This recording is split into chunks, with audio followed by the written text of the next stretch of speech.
and welcome. Today's video is not going to be a turning video, it's going to be a review of a table saw I've recently purchased. Well, 3 days ago in fact it was delivered. It's the Bosch GTS 10XC table saw. And the reason I'm doing the review on this is because I'm really pleased with it, and I think if somebody is looking for a minimum footprint capable table saw which has other features which are excellent for us wood turners and any woodworker in fact, it's worth taking a look at and considering.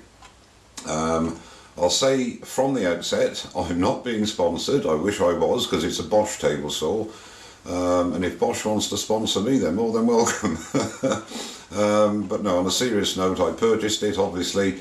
I'm getting no kickbacks, no freebies, and no nothing. It's just a my view of the machine. I've only had it a few days. I've put it through its paces a little bit, and I'm very impressed.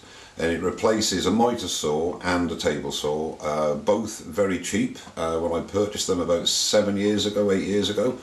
They've done okay. They're very noisy, virtually no dust extraction, very inaccurate, and I dug out an old bit of footage of a shop tour I did when I started uploading on YouTube, and I've taken a still from that, so it'll show you what they were like, and also the room they took, and the sort of half the room this takes up, but has more capacity than both the others combined. So a good investment in my opinion.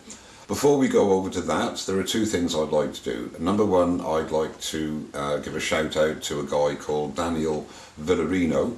Daniel has a channel on wood turning of various types of pieces. Very talented man, explains everything nicely, does it in his own language and also in English, which is great, which takes quite a bit of editing. And I strongly urge you to go across to his channel, enjoy his videos, subscribe and support him, and I'll put a link, as I usually do, down below. The other thing I'd like to say is that Captain Eddie Castellin, the Making Shavings man, is back home now after his very long stay in hospital, and he is well on the road to recovery. So I'm sure that everybody watching this would also like to share in giving you their best wishes, Eddie, getting back into the shop and pleasing us with your knowledge and your expertise. I nearly forgot something very important.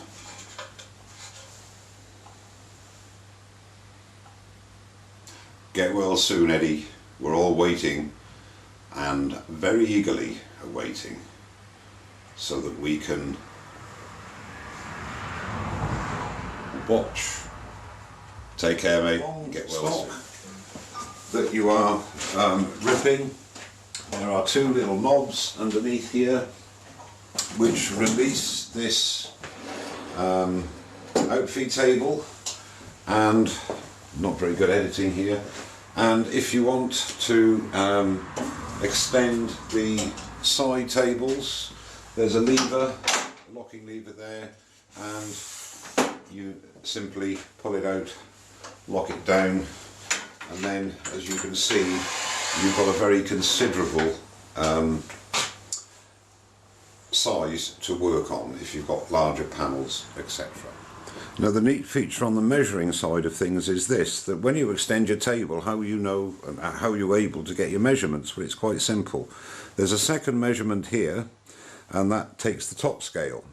Now what you do is you align, and you have to take my word for this, you align your fence in the ordinary position to 33, and make sure that this, which can be adjusted, is showing 33 on the top scale.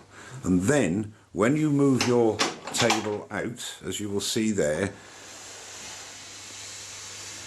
the different measurements. So let's say you wanted 500mm, you'd lock the table down, and 500mm would be from the fence to the cutting edge of the blade. So another great advantage, if you like, for this machine. The fence itself has what they call a square lock system. It locks completely square to the blade. Obviously when you get the machine to begin with, it's advisable, as with all things, just to check all the alignments and everything, and you do some fine tuning. I was really impressed how good it was out of the box. And instead of doing this as you normally would with the fence, you just use this to put a bit of pressure at the back here, slide it up, give it a bit of a tug there and down, and that is perfectly square to the blade and to your mitre slots as well, which is always a good way of checking how square everything is. At the back of the fence here, there's a spring screw, which you can adjust how what tension you use to lock the blade. The picture is the sub fence, which is ideal for smaller work, mitre cuts, etc. on smaller work.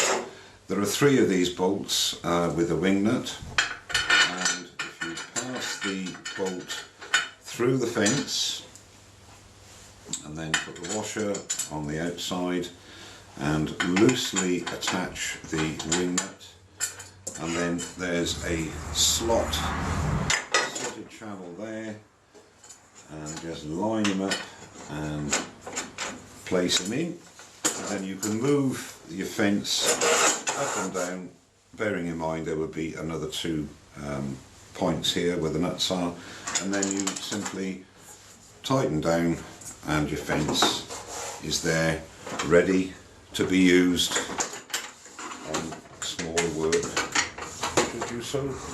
Features we all know is to make sure you have a riving knife when doing ripping cuts, because that then separates the wood as it's going through and stops binding.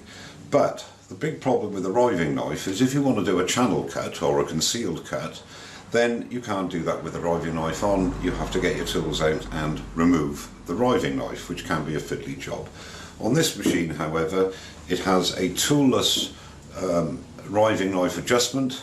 You bring the blade up to full capacity and then literally just push the riving knife away, which then means it's below the cutting edge of the blade,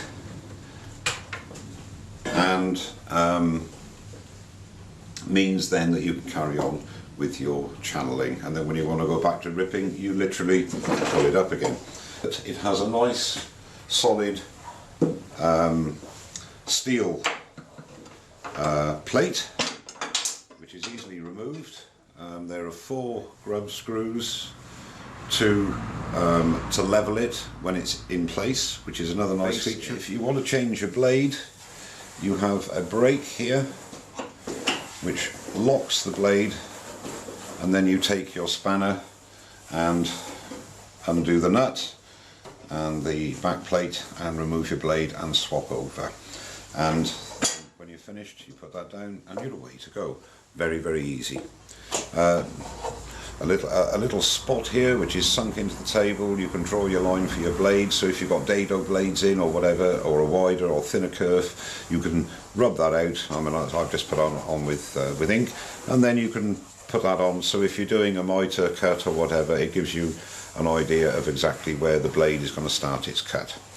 All very good, and again, easily replace, put it in, press down, and away to go. Here is the storage for your mitre guide.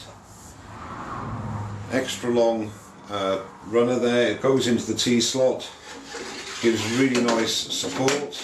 You've got predetermined stops for the angles you use on a regular basis, but the main thing that got me to this was the sliding table. You little lever under here, you remove that lever, lift that lever up, and you've got a sliding table facility, which I believe is around 300 mil.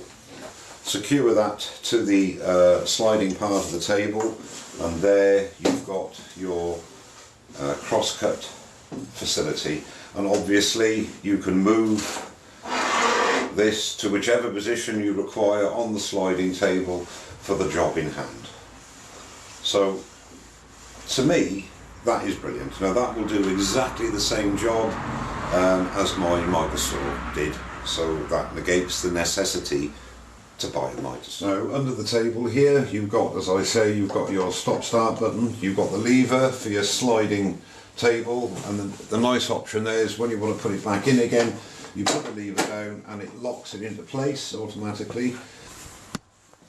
Now if you wish to alter the angle of your blade, to do an angle cut, the lever here, undo the lever and move it to whatever angle, and let's just say 45 degrees, lock the lever off and the job is. But around the back here you've got a full size port.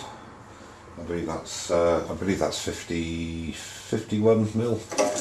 You've got a reducer which is permanently there if you want it, and I put that in and I use my shop vac for extraction, and I'm really surprised how well that works.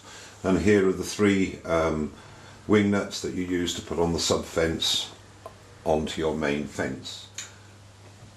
So all in all, a great machine in my opinion for the type of installation I've got here, and for the uses that I need for it. I hope you've enjoyed the very unprofessional but honest review of this machine, and if you're thinking of getting something of this type, it's certainly worth considering. Well, thank you very much for watching, and don't forget to subscribe. Cheers now.